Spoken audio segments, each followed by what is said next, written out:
c'est parti. Go! Vas-y, baisse-toi, tire. À couvert, à couvert. Tire. À couvert. Lance une grenade. Vas-y. Putain. Oh, premier kill magnifique. Ouais, la chose du Ouais, débutant, la chose ouais, du débutant. ouais. One kill.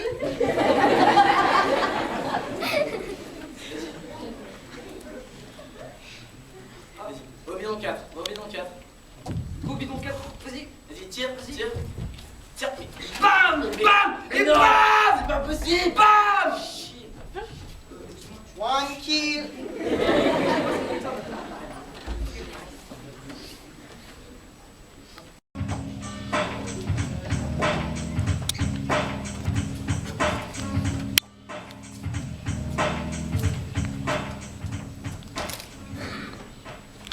On amène la femme. Elle est jeune. Elle pleure. Elle a mis à genoux dans la rue. Les gens s'approchent. Saleté, tu l'as bien mérité. Saleté! Saleté, tu n'as pas honte d'avoir couché avec un boche. Des coups de poing, des coups de pied. On lui crache dessus. L'homme a une tondeuse dans la main. Les cheveux tombent tout autour de la femme. La femme est tombée. Saleté, fous le camp.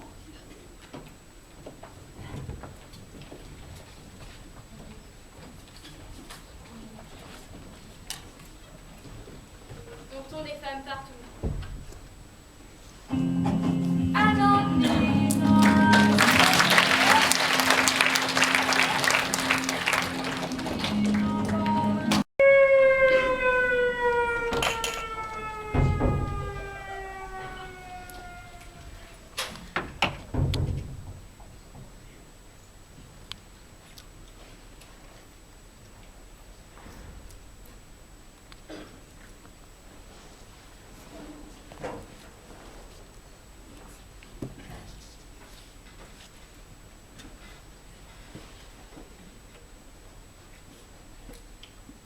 Ils avaient 17, 25 ou 30 ans.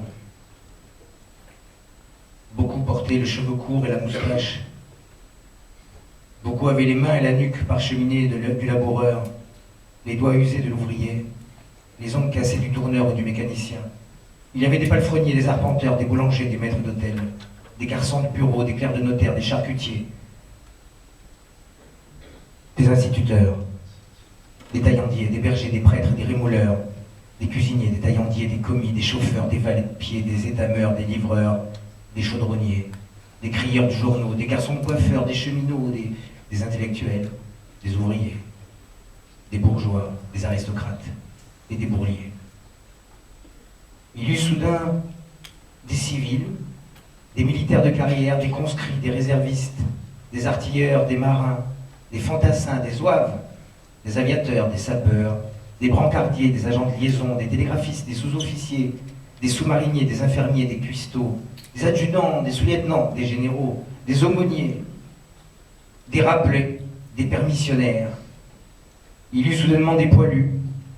Ils s'appelaient Gaston, Jean, Auguste, Marcel, Louis, Alexandre, Edmond, Maurice, Albert, Henri, Roger, René, Eugène. Leur femme ou leur mère s'appelait Félicie, Léontine, Hortense, Louise, Honorine, Clémence, Marguerite, Berthe, Germaine, Yvonne, Marthe.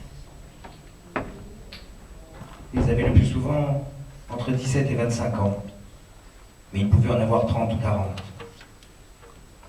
Autant de voyageurs sans bagages qui durent quitter leur famille, leurs fiancés, leurs femmes, leurs enfants. Laisser là le bureau, l'établi. Très vite, ils comprirent que cette guerre n'avait pas de sens. De faux espoirs en faux espoirs, de dernière bataille en dernière bataille, ils finirent par ne plus pouvoir prévoir la fin de la guerre dont ils étaient les acteurs et dont l'utilité vint à leur paraître peu probable. 1/6 des tués de la guerre disparaîtraient pendant les 2 premiers mois d'un conflit qui durerait plus de 4 ans. Plus de 140 000 en 5 jours d'été, 27 000 pour la seule journée du 22 août 14.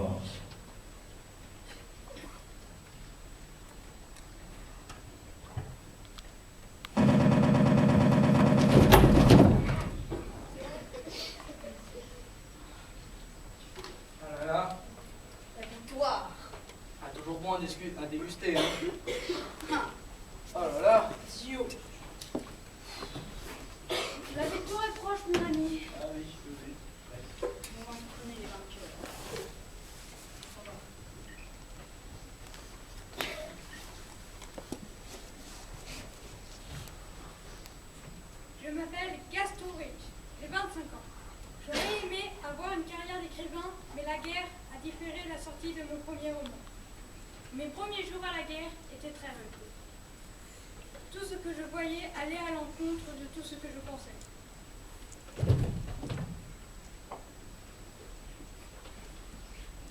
Je m'appelle Sylvie Coyard. J'étais amoureuse de Jean-Claude.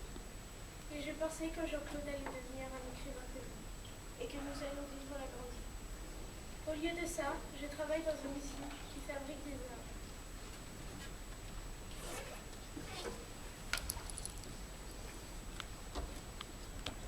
Je m'appelle Renée Blanche, j'ai 35 ans.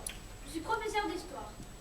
Je pensais que vivre la guerre de l'intérieur serait une expérience pour un fanat d'histoire comme moi. Rien ne me prépara à cela. Voir la vie quitter les yeux de mes camarades.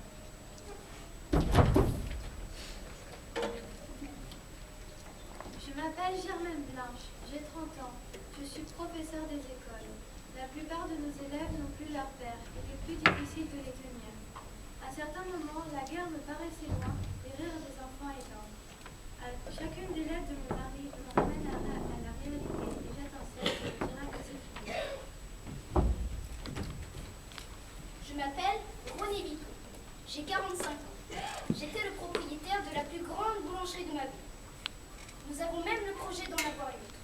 Quand je pense à mes enfants et à ma femme, cela me donne la force de continuer. Je m'appelle Sharon Vico. J'ai 42 ans. Pour garder notre boulangerie, j'ai été obligée de faire des choses dont je ne suis pas fière. J'ai tellement honte que j'en arrive à espérer que Charles ne revienne pas. Il y a des soldats verts. Ils sont moins grands et moins forts que les soldats noirs. Ils ont de gros casques. Ils ont un fusil. Ils sourient aux gens. Ils entrent à l'épicerie. Ils achètent des paquets de gâteaux. Tous les paquets de gâteaux. Ils achètent du champagne, du vin rouge, du vin blanc. Ils achètent de l'apéritif, du bière, du sans-anneau, du pernod, de la suze. Ils achètent des boîtes de conserve, toutes les boîtes de conserve. Ils achètent du jambon, du pâté, du saucisson. L'épicier les ramène à la porte, il les remercie. Il a une casquette, il leur fait le salut militaire.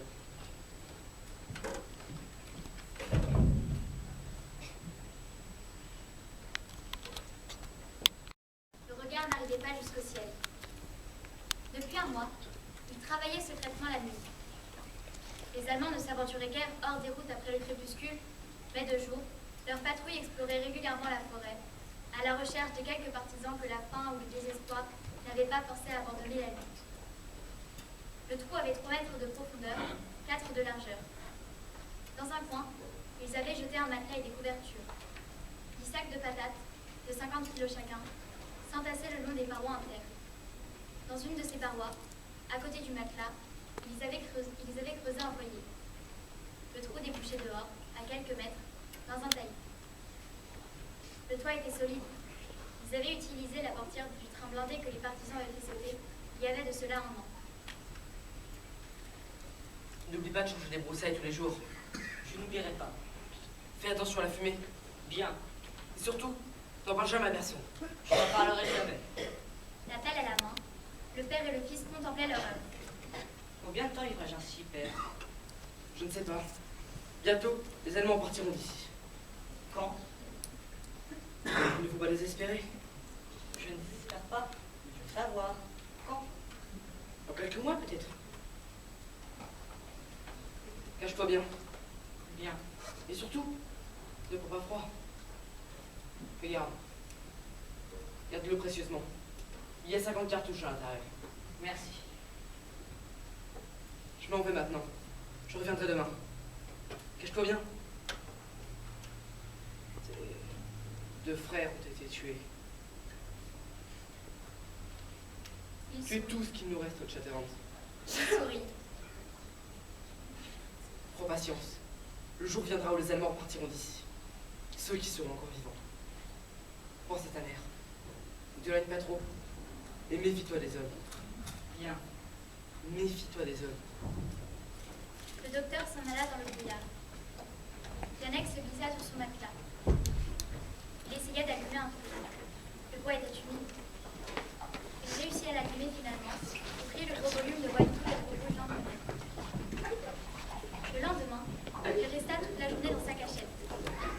sortir. Il savait que dehors, tout seul, il aurait peur. Dans son trou, il se sentait à l'abri des hommes. Le docteur Badorski arriva à la tombée de la nuit. Bonsoir, Roger Chatterand. Bonsoir. Tu n'es pas sorti? Non, Tu n'as pas eu peur?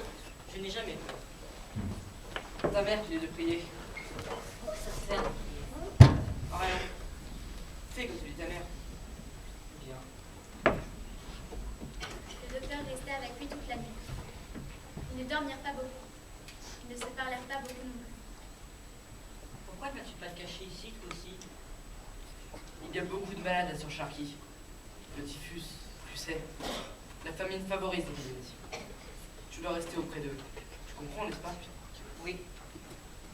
Tu ne dors pas, mon garçon? Non. Père, Oui. combien de temps cela va-t-il durer? Je ne sais pas. Personne ne sait. Personne.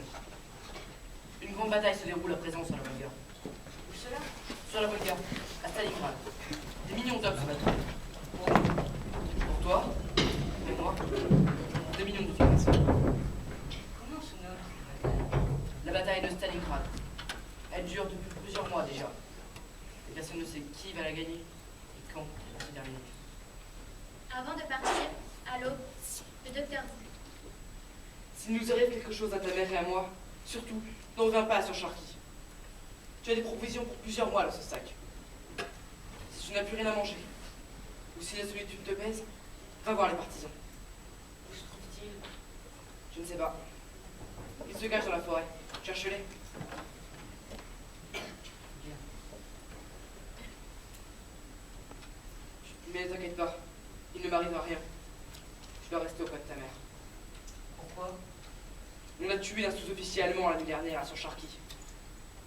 Ils prennent des otages maintenant. C'est comme chez les Peaux-Rouges. Oui, comme chez les peaux rouges. Reste propre. Fais comme ta mère t'a appris. Bien. Et garde les allumettes. Sans elles, tu mourrais de froid. J'en prendrai soin. Père, Mon petit, cette bataille, je ne sais pas. Il est difficile de savoir ce qui se passe sur le front. Je m'en vais maintenant. À bientôt, Old Shatterhand. à bientôt, père. Le docteur s'en alla.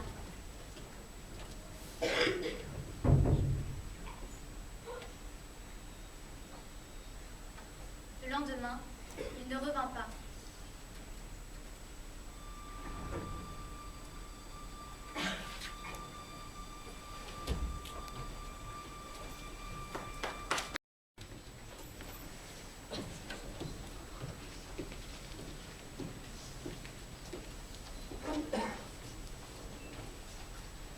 Français, à l'appel de Monsieur le Président de la République, j'assume à partir d'aujourd'hui la direction du gouvernement de la France.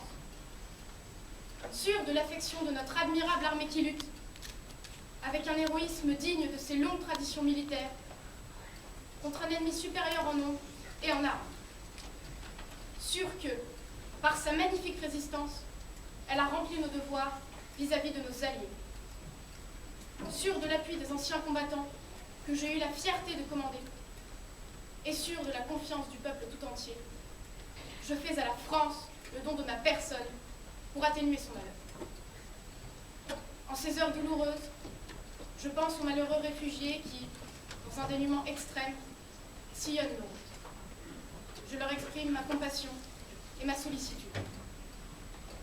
Et c'est le cœur serré que je vous dis aujourd'hui qu'il faut cesser le combat.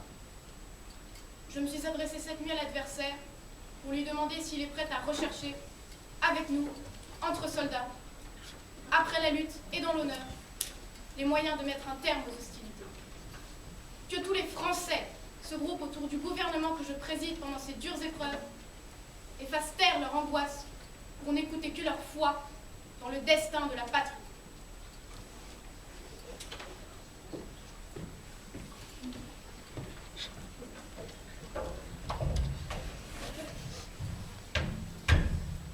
Bonjour.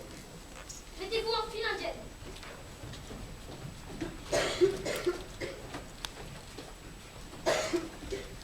Sortez vos coupons.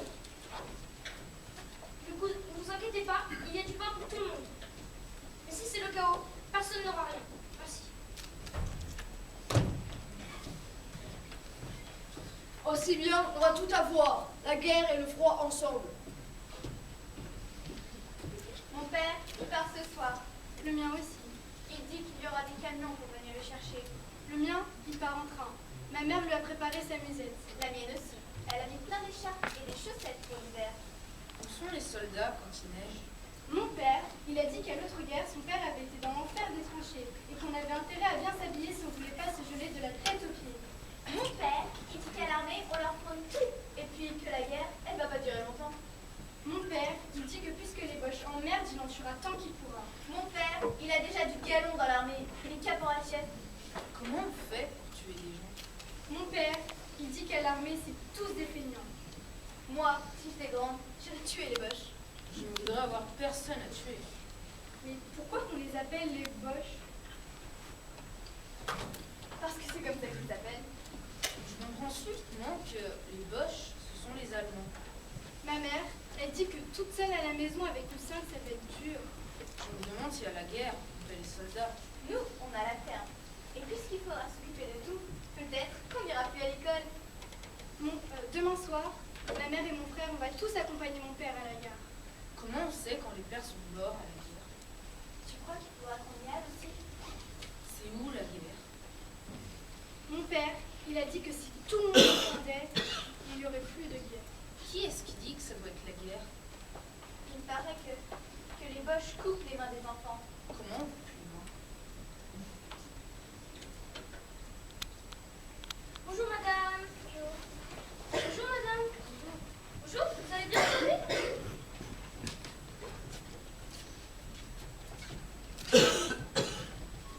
Vous avez des nouvelles du vôtre? Non. Et vous? Ah, nous non plus. C'est quand même pas bien organisé leur histoire. On nous les prend et on ne sait même pas où ils sont. Et puis, on nous traite moins que des bêtes. Et nous, les Allemands, ils nous ont rien fait. Ah, mais si on avait seulement notre mot à dire, nous les mères. En tout cas, c'est pas en s'y prenant comme ça que nos cœurs vont avoir le moral. Ah, et puis sans morale, où ça va? C'est au gouvernement de faire quelque chose. Le gouvernement, ce qu'il aurait dû commencer, c'est d'abord pas ne pas faire la guerre. On n'a pas envie de la faire, la guerre. Ah, mais j'en connais pas beaucoup qui ont envie de la faire, hein. On m'a dit à la mairie, il faut mettre juste le nom. Et pour l'adresse, quelque part en France. Qu'est-ce que ça veut dire? Comme si ça pouvait arriver. Ouais, on voudrait quand même pas gaspiller la marchandise et que ça aille se perdre n'importe où. Surtout que voilà l'hiver. Il va falloir leur envoyer du chaud. Et puis surtout que mon mari dit qu'elle va dans l'Est, ça pince, hein. C'est bien. On ne sache même pas où ils sont. Non, mais en haut lieu, ils me cassent des bruits avec les Boches, hein. Ma voisine, elle dit même que son mari, dans le temps, il a connu un Boche. Et que c'était un comme nous, serviable et tout. Mais il y a des bons partout. La guerre, c'est que les petits qui troquent. La peine aux autres le salaire. Bah, vous voyez, nous, avec mon mari et mon beau-frère, on a bien pensé à cacher le nôtre pour qu'il n'y ait pas, mais il a dit qu'il voulait pas faire en dehors des autres. Ils ont leur fierté, hein, vous savez ce que c'est. On aurait tous dû les cacher. Remarquez, mon mari, il dit qu'ils envoient les gendarmes. Mon mari, il dit qu'on en est arrivé à lui voler les votes, mais que c'est pas pour aller se casser la gueule.